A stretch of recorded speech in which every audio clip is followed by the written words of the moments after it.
warahmatullahi wabarakatuh. Waalaikumsalam warahmatullahi wabarakatuh. Bagaimana kabarnya anak-anak pada siang hari ini? Alhamdulillah baik, Bu. Baik. Untuk mengawali pembelajaran pada siang hari ini, kita awali bersama-sama dengan membaca doa terlebih dahulu ya. Berdoa dimulai.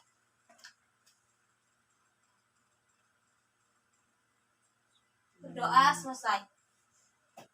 Baik, senang sekali kita bisa bertemu lagi dalam mata pelajaran akidah akhlak ya. Ada yang masih ingat dengan materi pembelajaran minggu lalu? Ayo, siapa? Tentang akhlak terpuji. Ya, bagus.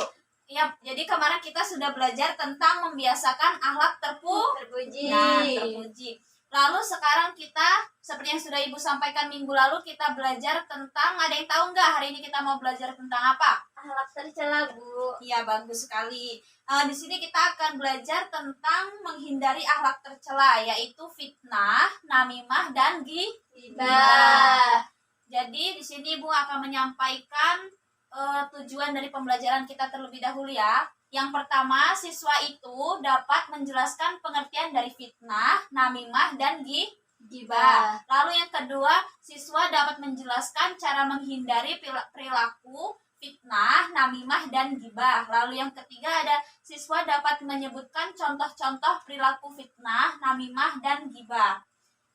Lanjut saja ke materinya ya. Ada yang tahu nggak fitnah itu apa? Pengertian dari fitnah itu sendiri apa? Contohnya kali ya, Bu. Ya, bisa juga contohnya. Contohnya itu ya kayak semisal si Akmila nih, dia ini padahal nggak ngambil uang. Nah, aku tuh mikirnya dia ngambil uang aku gitu mungkin, Bu. Iya, jadi itu namanya menuduh ya. Iya, dengan tanpa bukti. Ya, tanpa itu bukti. tidak boleh, Bu, tidak baik. Ya, bagus. Jadi pengertian fitnah itu dalam bahasa Arab itu memiliki arti yang diantaranya itu yaitu yang pertama adalah ujian. Lalu yang kedua itu fitnah juga dapat berarti jatuh dalam hal yang tidak diinginkan. Seperti itu ya. Lalu sementara dalam kamus bahasa Indonesia adalah perkataan yang bermaksud menjelekkan orang lain.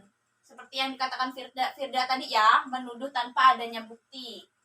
Nah, ada yang tahu nggak motivasi melakukan fitnah itu apa? Nggak tahu. Jadi, orang kalau mau memfitnah itu apa yang memotivasi dia misalnya menuduh si ini? Ya, mungkin dia, ya Bu, saya.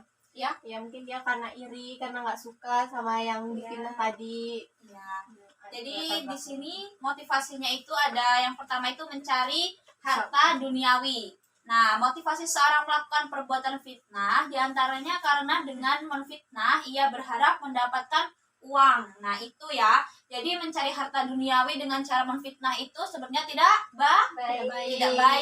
Nah, lalu yang kedua itu menjerumuskan orang ke dalam neraka. Seorang termotivasi melakukan fitnah itu karena ia ingin banyak orang tersesat dan terperangkap ke dalam pusaran fitnah dan pada akhirnya akan masuk ke dalam neraka. Lalu ketiga itu mencari jabatan atau posisi tertentu. Nah, seseorang berbuat fitnah itu terkadang termotivasi untuk mencari kedudukan atau jabatan tertentu baik di masyarakat, lembaga, instansi, atau tempat-tempat lainnya. Nah, baik sudah Ibu jelaskan tadi ya motivasi melakukan fitnah. Apa aja tadi? Ada 3 apa aja? Ayo. Coba siapa yang bisa nyebutin? Ini Bu, satu ya demi mendapat harta duniawi, terus jabatan, terus yang terakhir itu satunya saya tidak ingat Ibu. Itu menjerumuskan orang ke dalam neraka. Nah, lalu kita harus tahu ya cara menghindari fitnah itu bagaimana agar kita tidak melakukan fitnah itu sendiri ya. Yang pertama ada yang tahu nggak bagaimana caranya? Cara menghindarinya itu bagaimana? Ya dengan kita husnuzon, Bu. Dengan kita berprasangka baik kepada orang. Iya, bagus Firda jawabannya. Di sini yang cara menghindari fitnahnya itu yang pertama kita mengkaji dan mempelajari Al-Qur'an. Nah, untuk mengantisipasi terjadinya fitnah, sebaiknya seorang banyak membaca dan mengkaji Al-Qur'an. Nah, Al-Quran ini kan merupakan sebuah pedoman yang dititipkan oleh Rasulullah SAW kepada umatnya saat menjelang wafat. Nah, Jadi kita itu agar kita terhindar dari fitnah itu kita banyak-banyak mengkaji dan mempelajari Al-Qur'an ya, karena Al-Qur'an merupakan pedoman hidup bagi manusia. Nah, lalu yang kedua itu meningkatkan keimanan. Keimanan yang kokoh itu memiliki pengaruh yang besar dan memiliki peran vital dalam menghadapi atau mengatasi dan menyikapi berbagai peristiwa serta ujian yang menimpa manusia. Lalu yang ketiga itu kita dengan berdoa agar terhindar dari hal yang membahayakan diri. Nah, orang yang beriman itu yang memahami hakikat kehidupan yang sebenarnya itu belum tentu telah aman dari bahaya fitnah karena setan dan sekutunya menggoda mereka sehingga orang yang beriman kelak akan lalai, jatuh dan terperosok ke dalam fitnah dunia. Nah, jadi walaupun orang itu beriman, mereka itu tuh belum tentu aman dari perbuatan fitnah itu sendiri ya, karena setan dan sekutunya itu selalu menggodanya, begitu ya. Jadi kita harus selalu berdoa agar terhindar dari hal yang membahayakan diri kita. Nah, seperti itu caranya menghindari perilaku fitnah. Lalu yang kedua itu apa tadi?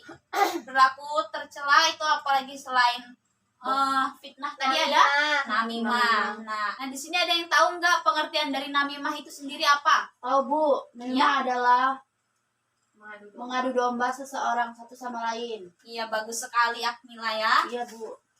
Nah, jadi pengertian namimah itu sendiri itu sesungguhnya namimah itu bersifat luas, yaitu dengan mengungkap sesuatu yang sesungguhnya tidak seharusnya diungkap sehingga menimbulkan percekcokan di antara pihak-pihak yang ada melalui ucapan, tulisan, perbuatan, atau isyarat. Nah, jadi namimah itu merupakan suatu perbuatan mengadu domba. Contohnya seperti apa ya? Siapa yang tahu? Saya Bu. Ya. Contohnya seperti ini Bu. Saya mengatakan kepada Firda bahwa Sati itu orangnya begini, jelek begini.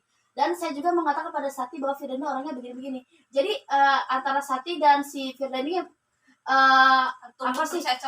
Jadi terjadi kesalahpahaman satu sama lain karena saya Bu. Jadi disitulah Bu, jadi hubungan mereka tuh antara Firda yang tadinya membaik sama Sati jadi buruk karena saya adu domba gitu. Benar kata Akmila tadi ya, contohnya seperti itu. Lalu yang kedua, hal-hal yang diinginkan dari perbuatan mengadu domba itu apa? Siapa yang tahu hal-hal yang diinginkan dari orang itu mengadu domba itu apa yang diinginkan dari orang itu?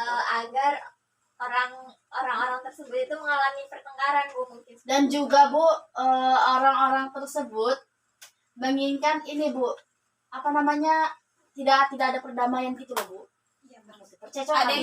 Ada yang tahu siapa lagi? Ini Bu, apa namanya, dia tuh pengen terlihat baik di orang-orang itu. Jadi ngomong Iya, bagus semua ya Oh, jawabannya ya. Seperti itu Bu. Nah, itu contohnya tadi seperti itu ya. Nah, itu yang pertama itu di sini hal-hal yang diinginkan dari perbuatan mengadu domba itu yang pertama menginginkan citra buruk melekat pada seseorang. Nah, orang itu kan mengadu domba si A dan si B sehingga citranya itu menjadi buruk ya. Citra seseorang itu menjadi buruk. Lalu yang kedua itu menginginkan citra baik di mata seseorang. Jadi orang itu ingin terlihat baik di mata orang lain seperti itu ya. Yang ketiga memiliki hobi mengadu domba orang lain. Di antaranya tujuan orang melakukan adu domba adalah karena hobi. Nah, mengadu domba itu sendiri ada yang berupa hobi. Siapa Hobi. di sini suka mengadu domba hobinya? Ahmad Bu. Si Ahmad. Ahmad tidak hadir ya? Iya Bu, Hadir, Bu. hari ini tidak hadir dia Bu. Dia suka sekali dia mengadu domba. Yang keempat itu berlebihan di dalam pembicaraan atau kebatilan. Dalam berbicara, sesungguhnya ada hal-hal yang memang patut dibicarakan, tetapi ada hal-hal yang tidak patut dibicarakan. Dengan kata lain, tidak semua yang kita tahu harus kita bicarakan, tetapi yang kita bicarakan kita harus tahu manfaat dan bahayanya. Jadi apa yang kita bicarakan kita harus tahu apa manfaatnya dan apa bahayanya, seperti itu ya. Ada yang tahu nggak langkah-langkah mengantisipasi namimah ini sendiri bagaimana? Belum Bu. Yang pertama itu tidak segera mempercayai gosip. Siapa di sini yang suka percaya ada gosip ini langsung bareng-bareng? Santi Bu, percaya bener sama gosip Bu. Tonton terus infotainment.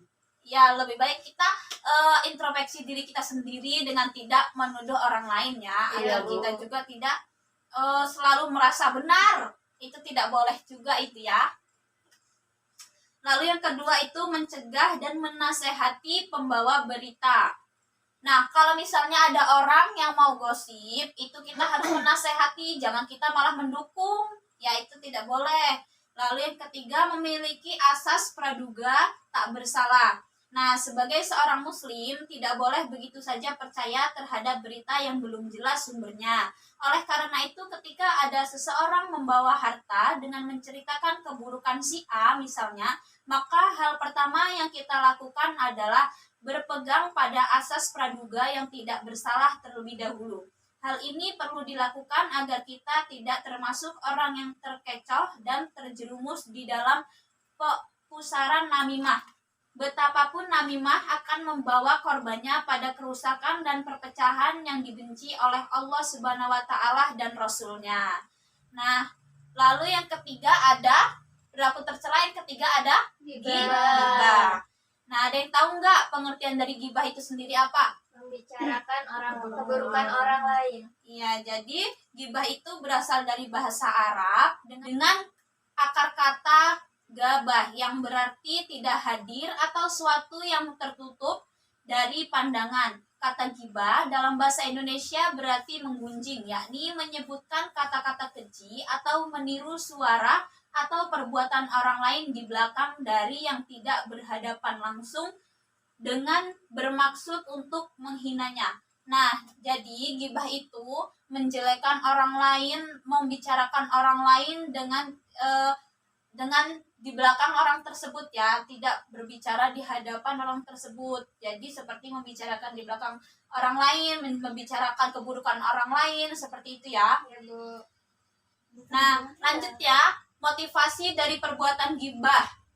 Syekh Jamaluddin Al-Qasimi mengemukakan hal-hal yang dapat membuat seseorang pada akhirnya berbuat gibah. Itu yang pertama adalah mengobati rasa sakit. Nah, biasanya seseorang ketika sakit hati akibat perilaku orang lain, maka untuk mengobati sakit hatinya ia akan mengemukakan perbuatan-perbuatan buruk orang lain tersebut. Nah, jadi ketika kita sakit hati kepada orang lain, kita malah mengemukakan keburukan dari orang itu, seperti itu ya. Itu cara motivasi berbuat gibah itu seperti itu. Biasanya karena sakit hati, jadi kita membicarakan keburukan orang lain itu, seperti itu. Lalu yang kedua, mengikuti teman. Nah, siapa di sini yang suka gibah karena teman? Banyak, Bu. Nah, gibah dapat terjadi karena seseorang ikut-ikutan pada temannya. Nah, biasanya ikut-ikutan ini terjadi karena apabila seseorang tidak mengikuti, maka ia akan dianggap tidak setia kawan. Nah, jadi yang kedua itu mengikuti teman. Nah, yang ketiga itu kesombongan dan kebanggaan. Nah, gibah itu dapat terjadi karena seseorang akan merasa bangga apabila ia sudah dapat mencaci seseorang di hadapan orang lain. Yang ketiga itu iri hati. Iri hati ini biasanya terjadi ketika seseorang yang senantiasa dipuji, dimuliakan, dan dicintai oleh masyarakat. Di sini ia berusaha untuk melenyapkan penghargaan yang diberikan oleh masyarakat tersebut dengan mengemukakan keburukan orang yang bersangkutan. Nah, di sini dimulailah gibah itu ya, karena iri hati tadi. Lalu yang kelima itu bergurau. Di media televisi itu atau di media sosial lainnya, kita sering melihat tayangan yang barangkali maksudnya adalah itu bergurau ya. Hanya saja gurauan tersebut dapat menyakiti orang lain. Oleh karena itu, sebaiknya perlu diperhatikan bagaimana bergurau yang tidak membuat orang lain sakit. Nah, yang keenam itu menyindir dan mencaci. Menyindir atau mencaci orang lain dengan tujuan menghina termasuk ke dalam perbuatan gibah. Hal tersebut dilakukan biasanya saat terkait dengan fisik, keturunan, perilaku, perbuatan, dan ucapan seseorang. Nah, bagaimana sih cara kita menghindari perilaku gibah itu sendiri? Yang pertama, ingat bahwa Allah Subhanahu wa taala tidak menyukai gibah. Lalu yang kedua, kita melakukan introspeksi diri. Nah, yang ketiga, menyadari bahwa gibah itu menyakitkan. Kalau misalnya kita digibahin orang lain, pastikan kita juga tidak suka ya. Jadi kita sebaiknya tidak melakukan gibah tersebut. Nah, di sini ada gibah yang diperbolehkan. Yang pertama itu mengungkapkan kezaliman. Yang dimaksud dengan mengungkap kezaliman itu adalah seperti terdapat orang yang teraniaya oleh orang lain. Nah, jadi kan nggak mungkin bagi orang teraniaya tersebut untuk diam saja. Tentu saja ketika pihak berwajib melakukan interogasi perihal penganiayaannya terjadi pada dirinya, maka ia harus terbuka menceritakan kejadian yang sebenarnya, sehingga akan menjadi jelas sesungguhnya apa yang sudah terjadi. Nah, disinilah seseorang boleh mengungkapkan aib orang lain ketika memang diperlukan. Yang kedua itu meminta fatwa. Apabila terjadi suatu masalah di dalam rumah tangga, misalnya seseorang istri ingin menanyakan mengenai hukum yang terkait dengan rumah tanggaan, khususnya dalam hal pemberian nafkah, karena sudah beberapa minggu suami yang bersangkutan tidak memberikan nafkah. Nah, jadi dalam hal ini tidak mungkin seorang istri tidak menceritakan aib suami, karena ketetapan hukum dalam masalah ini tidak akan bisa tergambar tanpa penjelasan dari seorang istri. Nah, dalam hal ini menceritakan aib seseorang istri dalam rangka meminta fatwa hukum diperbolehkan. Nah, yang ketiga itu memberi peringatan kepada orang lain. Nah, terkadang seseorang memerlukan kesaksian orang lain demi kewaspadaan. Nah, ketika ada seseorang ingin bekerja, misalnya pihak yang ingin menerima atau harus mencari tahu tentang sosok yang bersangkutan, baik melalui teman dekat atau melalui kepolisian. Dengan demikian, pihak-pihak yang dimintakan informasi tentu harus mengemukakan apa adanya perihalnya bersangkutan demi kebaikan pihak penerima di kemudian hari. Nah, yang keempat, nampak dengan jelas cacatnya. Dalam suatu kesempatan, terkadang seseorang bertanya mengenai identitas orang tertentu. Secara kebetulan, orang yang diperlukan ini memiliki cacat fisik yang sesungguhnya tidak boleh diungkapkan karena barangkali apabila diungkapkan akan menyinggung perasaannya. Nah, hanya saja karena tidak ada lagi ciri-ciri yang bisa disebutkan kecuali dengan menyebutkan fisik yang cacat tersebut, maka hal tersebut tidak menjadi masalah dan tidak termasuk gibah seperti menyebut buta atau pincang kakinya. Nah, yang kelima itu memiliki perilaku buruk yang sudah diketahui luas. Nah, tidak mengapa seseorang mengemukakan keburukan orang lain apabila keburukan tersebut sudah diketahui oleh masyarakat umum. Nah, di sini mungkin sampai sini penjelasan dari Ibu. Ada yang ingin ditanyakan? Cukup, Bu. Nah, baik, di sini Ibu yang akan bertanya pada kalian ya. Nah, di sini Ibu mau tanya, cara menghindari perilaku gibah itu seperti apa? Yang tadi kan Ibu sudah jelaskan. Di sini Ibu mau tahu siapa yang paham dan siapa yang sudah mengerti cara menghindari perilaku gibah itu bagaimana? Siapa yang bisa? Ya, satu ya, Bu, satu ya. Jadi Allah itu tidak menyukai gibah. Nah, ya. Lalu yang kedua? Introspeksi diri. Ya, nilai introspeksi diri. Yang ketiga? Gibah itu menyakitkan, Bu, untuk Saya beda jawaban. orang lain. Bu, Ya, kenapa bagus saya beda sekali. jawabannya dengan yang lain? Iya, bagus, sudah benar, Akmila. Nah, jadi kita itu cara menghindari perilaku gibah itu dengan introspeksi diri seperti yang dikatakan Akmila tadi Iya, ya. benar, Bu. Nah, untuk hari ini kita mungkin cukupkan sampai di sini materi kita ya, untuk memperdalam atau kalian bisa memahami lebih banyak lagi tentang materi kita hari ini, menghindari akhlak tercela, fitnah, namimah, dan gibah. Nah, bisa dikerjakan soal yang ada di buku paketnya ya, dan dibaca-baca lagi bukunya itu agar bisa lebih paham lagi ya. Ya, Bu. Iya, Bu. Nah, mungkin sampai di sini penjelasan dari Ibu. Mungkin dari awal hingga akhir banyak kurangnya Ibu dalam menyampaikan materi. Ibu mohon maaf dan kepada Allah Ibu mohon ampun. Ibu akhiri, wallahul muwaffiq ila aqwamit thoriq. Wassalamualaikum warahmatullahi wabarakatuh. Waalaikumsalam warahmatullahi wabarakatuh.